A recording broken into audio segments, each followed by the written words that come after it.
Praise the Lord. जय मसीह की। Welcome to walking on water Wednesdays. मेरा नाम है अंजलि नाथ। आइए हम मिलकर परमेश्वर पर निर्भर होना सीखें। आज हम अपनी स्टडी को जो हम एस्तर की पुस्तक की कर रहे थे उसे कंटिन्यू करेंगे।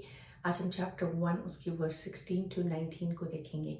किसी ने बखूब इस पुस्तक के विषय कहा है, the book of Esther is filled with single moments that may seem isolated and independent at that time, but end up profoundly impacting destinies.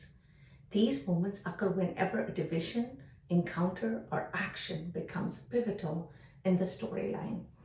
Esther की पुस्तक ऐसे अलग अलग क्षणों से भरी हुई है जो देखने में स्वतंत्र लगते हैं पर अंत में गहराई से जुड़े हुए हैं। ये क्षण तब दिखाई देते हैं जब कोई निर्णय या कोई महत्वपूर्ण कार्रवाई घटती है।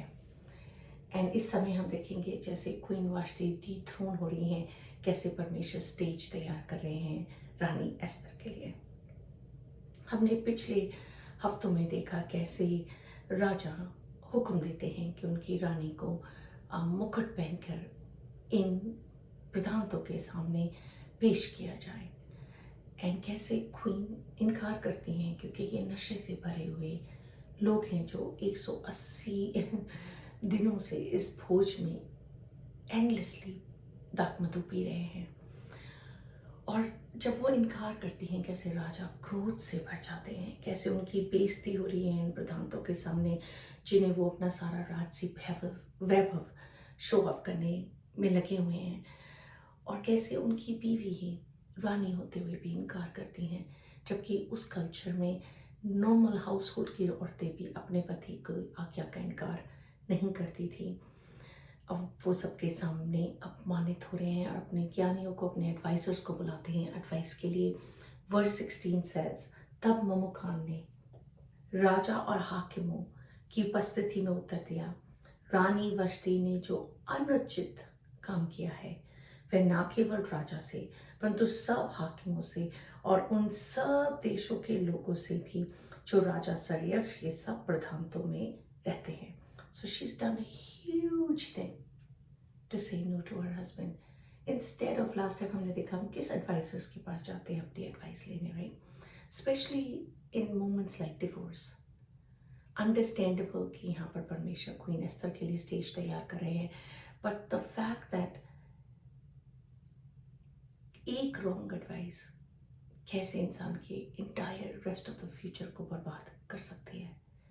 You know, instead of these advisers saying कि आप जो आस्क कर रहे थे वो गलत था रानी के लिए, और जब वो आस्क ही कर रहे थे उसी टाइम भी एडवाइस दी जा सकती थी कि नहीं ये गलत है, ये सब नशे से छूट आदमियों के सामने अपनी बीवी को आप इस रीति ना बुलाएं। But that wasn't the case. So कितना ही इम्पोर्टेंट है ना, एज हम परमेश्वर से उनकी एडवाइस के लिए जाते हैं, कैसे वो हमारे पाथ को क्रिएट कर रहे हैं, कैसे होली स्पिरिट हमें लीड कर रहे हैं to do what we are doing in life. Same way जिन लोगों से हम एडवाइस, जिनकी रिस्पेक्ट करते हैं, ऑनर करते हैं, may it be people of prayer, may it be people that can hear the voice of God and understand. वो मेंटर्स जो हमारे आगे बहुत साल ऑलरेडी चल चुके हैं, जिन्होंने लाइफ हमसे कहीं डेकेड ज़्यादा देखी हुई है, एक्सपीरियंस्ड है, उन लोगों की एडवाइस से प्रार्थना के साथ परमेश्वर की अनुमति के अनुसार हमें अपने लाइफ के डिसीजंस लेने चाहिए। आइए देखते हैं आगे इस कहानी में क्या होता है। वर्स 17 and 18, क्योंकि रानी की इस काम की चर्चा सब स्त्रियों में होगी, और जब यह कहा जाएगा, राजा सरयक्ष ने रानी वष्टी को अपने सामने ले आने की आज्ञा दी, परंतु वह न आई, तब वह भी अपने पति को तुच्छ जानने लगेगी। आज के दिन फारसी और मादी हाकिमों की स्त्रियां जिन्होंने रानी की यह बात सुनी है, वह भी राजा के सब हाकिमों से ऐसा ही कहने लगेंगी। इस प्रकार बहुत ही घृणा और क्रोध उत्पन्न होगा। सो अगर आप सोचें, रानी वाष्टी भी एक भोज उन स्त्रियों को दे रही हैं, उनकी रानियों को। वो जानती हैं कि ये जो प्रधान हैं, ये सिर्फ इसी भोज में 180 दिन तक दिन और रात नहीं पीने के केपेबल हैं, बट अदरवाइज भी हैं।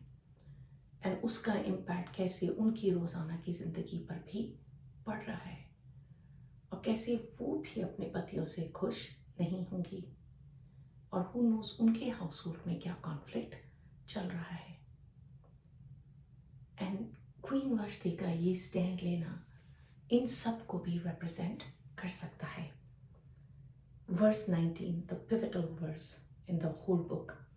यदि राजा को स्वीकार हो तो यह आज्ञा निकले और फारसियों और मादियों के कानून में लिखी भी जाए, जिससे जिससे कभी बदला ना जा सके, कि रानी वष्टी राजा सरयक्ष के सम्मुख फिर कभी ना आने पाए, और राजा पटरानी का पद किसी दूसरी को दे दे जो उससे अच्छी हो। सो वो उन्हें पटरानी के पद से हटा रहे हैं। एंड हमने टॉक किया about the advice of divorce. हमने बातचीत करी कैसे क्वीन वाष्टी इतनी डेयरिंग है एंड हर चीज़ को स्टेज पे रखकर says no. And you know कैसे परमेश्वर क्वीन एस्थर के लिए स्टेज तैयार कर रहे हैं, रूम तैयार कर रहे हैं। पर in the middle of all of this, you know, जब मैं इन वर्सेस के विषय सोच रही थी, what dawned on me was कैसे परमेश्वर का अपना ही समय होता है ना। इस पूरी किताब में हम परमेश्वर के प्रोविडेंस को देखेंगे, परमेश्वर के हाथ को देखेंगे, कैसे परमेश्वर स्टेप बाय स्टेप हर चीज़ को करते हैं, कैसे डेस्टिनीज को रिवर्स करते हैं। बट यू नो, हमें कितना ही ज़रूरी है ना परमेश्वर के समय को ऑनर करना। Be still and know that I am God. कितना ही ज़रूरी है ना कि हम वेट करें पेशेंटली, इवन दो यहाँ रानी डिथ्रोन करी जा रही है, but here we are waiting for Queen Esther to arrive. So, you know, and who knows कि आगे कितनी ही complications इस नेशन के अंदर इसराइलियों पे पड़ने वाली हैं, but God knows। परमेश्वर हमारे पास्ट को जानते हैं, हमारे प्रेजेंट को जानते हैं, जो प्रॉब्लम्स हमारे फ्यूचर में आने वाली हैं उनको भी जानते हैं। अगर हम सरेंडर में जीना शुरू करते हैं, अगर हम अपनी प्रॉब्लम्स के ऊपर से व्यू करना शुरू करेंगे, तो things and problems will seem smaller and God will seem bigger. So यही चैलेंज मैं आपको इनकरेज करूँगी, अपने अराउंड हेल्थी बाउंड्रीज बनाएं। You know, there are relationships जो आपकी स्पिरिचुअल ग्रोथ को टेम्पर करती हैं।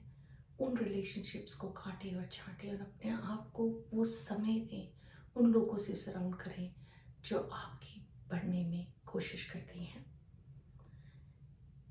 And let not anger or revenge get the better of you, but love and peace and a sound mind, ताकि आप किसी से डरे नहीं, पर परमेश्वर के चलाए, होली स्पिरिट के चलाए, उनकी अनुमति के अनुसार जो वो आपको बता रहे हैं, दिखा रहे हैं, उस मार्ग पर चल सकें।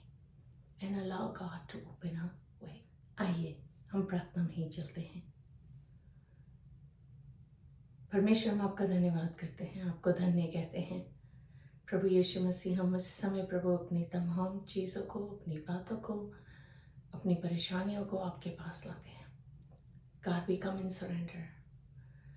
हम आपको सब कुछ देते हैं यीशु मसीह। हमारा प्रेजेंट, हमारा फ्यूचर आपके हाथ में है। जिस रीति आपने हमारे पास को प्रभु जी यूज़ किया है हमें ग्रूम करने के लिए, जो हम आज दिखते हैं और प्रभु आप में पाए जाते हैं, उसी रीति प्रभु आप हमारे प्रेजेंट एंड फ्यूचर को भी यूज़ करेंगे प्रभु जी आपकी महिमा के लिए. For all things will work for good, God. For in a man's heart there are many plans, God. But may your plan, God, be fulfilled. परमेश्वर आप हमारे प्रभु हैं. The plans I have for you, declares the Lord. The plans to prosper you, not to harm you. The plans to give you a hope and a future. Give your people a hope, God. Give your people a future, I pray. May they stand strong to know that you, God, are in control of our lives. हम her freedom में जी सके प्रभु, स्वतंत्रता में, आत्मिक स्वतंत्रता में जी सके, क्योंकि हम जानते हैं कि हम उखाबों की माने उड़ सकते हैं. Because you are the strength underneath our wings, God. We thank you. हम थकते नहीं, हम श्रमित नहीं होते प्रभु, क्योंकि आप हमें सामर्थ्य बख्शते हैं हर दिन के लिए. हर चीज़ में, हर बात में आपको धन्यवाद देते हुए तमाम आदर, महिमा, इज्जत, जलाल केवल और केवल आप ही को मिले. राजा यीशु आप ही के मीठे जलाए नाम में मांगते हो, सुन और दया से ग्रहण करें. आमीन. God bless you. Stay blessed. Stay safe.